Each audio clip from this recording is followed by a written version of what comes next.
बिस्मिल्लाहिर्रहमानिर्रहीम अस्सलाम वालेकुम। आज का हमारा जो लेक्चर है वो है कैरनॉफ मैप पे, जिसको के मैप भी कहा जाता है और इसे पेश किया था कैरनॉफ ने।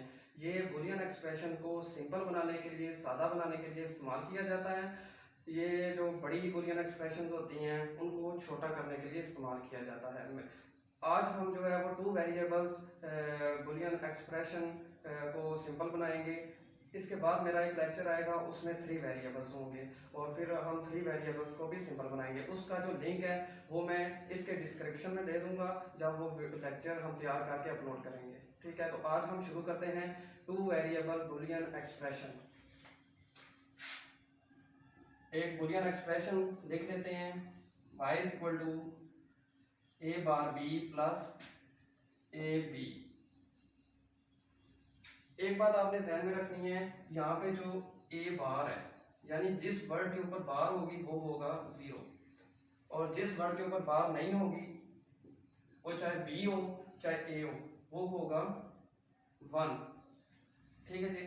अब सबसे पहला अमल यहाँ पे ये होता है कि हमने चेक करना होता है कि ये जो बुलियन एक्सप्रेशन लिखी गई है ये बुलियन एक्सप्रेशन पूरी भी है या नहीं। यहाँ पे आपने ये चेक करना है कि ये बुलियन एक्सप्रेशन के जो दो वेरिएबल है, क्योंकि हम to variable Boolean expression solve कर रहे हैं तो दो वेरिएबल पूरे होने चाहिए।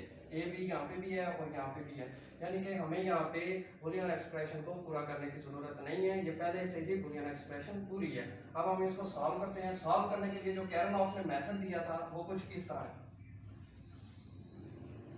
इसकी अपर वाली साइड पे हमने ए लिखना है और लोअर साइड पे हमने बी वेरिएबल लिखना है। एक वेरिएबल की जो पॉसिबल इनपुट्स हैं वो सिर्फ दो हो सकती हैं, या तो वो 0 होगा या तो वो 1 होगा। यानी कि ए वेरिएबल की पॉसिबल इनपुट्स या तो 0 होंगी या 1 होगी। इसी तरह बी वेरिएबल की पॉसिबल इनपुट या तो 0 होगी या 1 होगी। फिर आपने रोज और कॉलम्स में आपने बॉक्सेस बना लेने हैं कुछ इस तरीके से। ये हमारी रोज होंगी। ठीक है, इसको हम रोज बोलेंगे और ये हमारे कॉलम होंगे।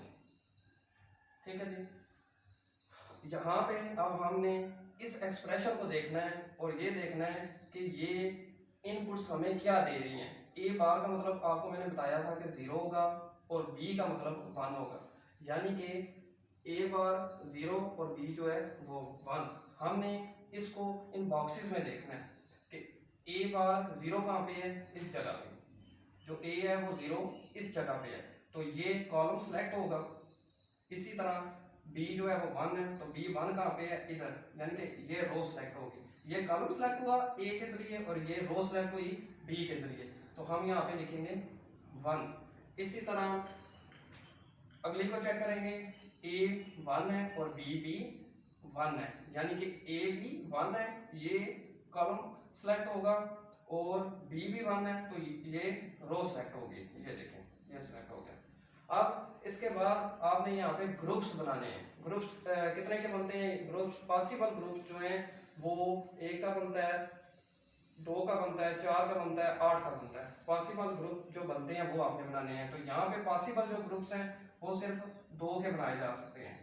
आपने वो देखना है कि पॉसिबल ग्रुप्स कितने हैं। ठीक है जी, ये हमारा सिर्फ एक ही ग्रुप बना है। ठीक है जी। अब इस ग्रुप की वैल्यू को आपने नीचे वापस वेरिएबल की फॉर्म में लिखना है। ये देखें, ये हमें जो 1 है फर्स्ट ग्रुप का हमें जो पहला एलिमेंट है ये हमें कैसे मिला था, जब ए 0 था यानी कि ए बाहर था और बी जो है वो 1 था, बी 1 था। ठीक है, एक ग्रुप की दूसरी वैल्यू यानी कि दूसरे एलिमेंट की वैल्यू को लिखने के लिए बीच में आपने डैश डालनी है। ठीक है, अब दूसरे एलिमेंट की वैल्यू को लिखना है। ये हमें 1 कैसे मिला था, जब ए 1 था। ठीक है, ए 1 था और बी भी 1 था, तो हम दोनों को इसी तरह लिख देंगे। ठीक है, इज इक्वल टू वाई। अब यहां से आपने अगर ये ग्रुप और होते, ये तो पहला ग्रुप है ना, अगर दूसरा ग्रुप भी होता या तीसरा ग्रुप भी होता तो बीच में हम प्लस करके उनको अलग करते जाते। ठीक है जी। अब हमने उस वेरिएबल को निगलेक्ट कर देना है जो सेम नहीं है। इनमें आपने चेक करना है कि जो सेम नहीं है उनको हमने निगलेक्ट कर देना है। मिसाल के तौर पे ये देखें, ये ए बार है और ये ए है, इसको हम छोड़ देंगे ये b और ये b सेम है, इस b को एक दफा नीचे लिख देंगे। इसका मतलब ये हुआ कि जो भी वैल्यू b की होगी वही इस पूरे एक्सप्रेशन की होगी। ये देखें, ये एक्सप्रेशन बड़ी थी और ये एक्सप्रेशन छोटी हो गई है। अब हम इसी तरह एक और एक्सप्रेशन टू वेरिएबल को सॉल्व करते हैं और वो एक्सप्रेशन हम यहाँ पे रखते हैं किसी वेरिएबल को मिस, ताकि आपको उसका भी तरीका पता चल जाए कि एक्सप्रेशन को पूरा कैसे किया जाता है। y is equal to a bar b plus a। यहाँ पे आप देखेंगे कि एक वेरिएबल जो है वो यहाँ पे कम है, हम इस वेरिएबल को यहाँ पे पूरा करेंगे। तो y is equal to a bar b plus, यहाँ पे आप देखें कौन सा वेरिएबल कम है, यहाँ पे वेरिएबल कम है b वेरिएबल। b वेरिएबल की जो पॉसिबल इनपुट्स हैं वो दो हो सकती हैं, यानी कि एक वेरिएबल को आपको बताया है कि दो पॉसिबल इनपुट्स होती हैं, या तो 1 होगी या तो 0 होगी। तो हम एक दफा b को 0 वाली फॉर्म में लिख देते हैं और एक दफा b को 1 वाली फॉर्म में लिख देते हैं। ठीक है जी, एक दफा 0 a के साथ हो गया और दूसरी दफा वो 1 होगी। ठीक है जी, अब हम उसी तरह वही मेथड दोबारा यूज करेंगे, रोज और कॉलम्स वाला। हम एक तरफ a लिखेंगे, दूसरी तरफ b लिखेंगे। a की पॉसिबल जो इनपुट्स हैं वो दो हो सकती हैं, 0 या 1, और b की भी पॉसिबल जो इनपुट्स हैं वो दो हो सकती हैं, 0 या 1। इसी तरह हम बॉक्सेस बनाएंगे। अब ये जो ये वेरिएबल्स हैं दोनों, इनकी इनपुट कहाँ पे हमें मिलेगी, ये देखें, ये 0 है और ये 1 है, यानी कि a 0 है, ये वाले कॉलम सिलेक्ट होगा, और b जो है वो 1 है, ये वाला कॉलम सिलेक्ट होगा। क्रॉस यहाँ पे बनता है तो हम यहाँ पे 1 लिख देंगे। ठीक है, अब नेक्स्ट को देखें कि ये 1 है और ये 0 है। a 1 हमें यहाँ पे मिलता है और b जो 0 है वो हमें यहाँ पे मिलता है, ये लिख दिया। इसी तरह a 1 और b भी 1, दोनों 1 हमें कहाँ पे मिलते हैं, दोनों 1 हमें इस जगह पे मिलते हैं, इधर a 1 और b भी 1।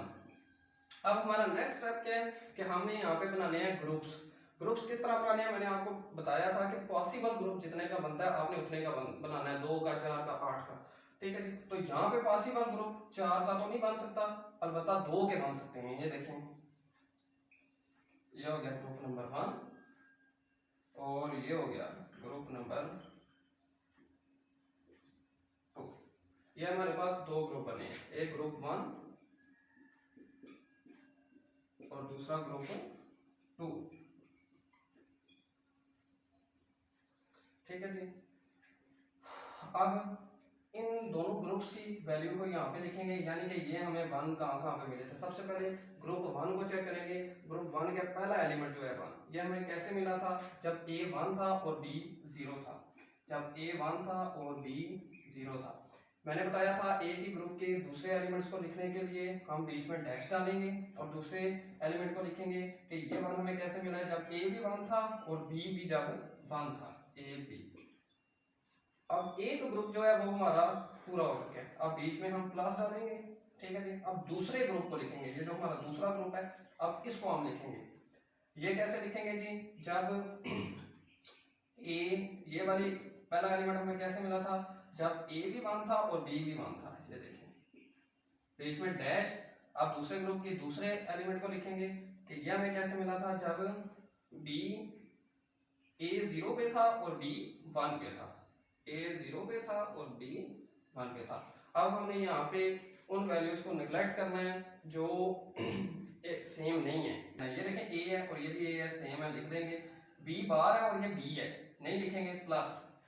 यहाँ पे a है और a बार है, इसको नहीं लिखेंगे, और b और b सेम है, हम इसको लिख देंगे। ये देखें जी, हमारे पास एक सादा सी एक्सप्रेशन आ गई है। ये एक्सप्रेशन कितनी बड़ी है और ये चेक करें ये एक्सप्रेशन कितनी छोटी है।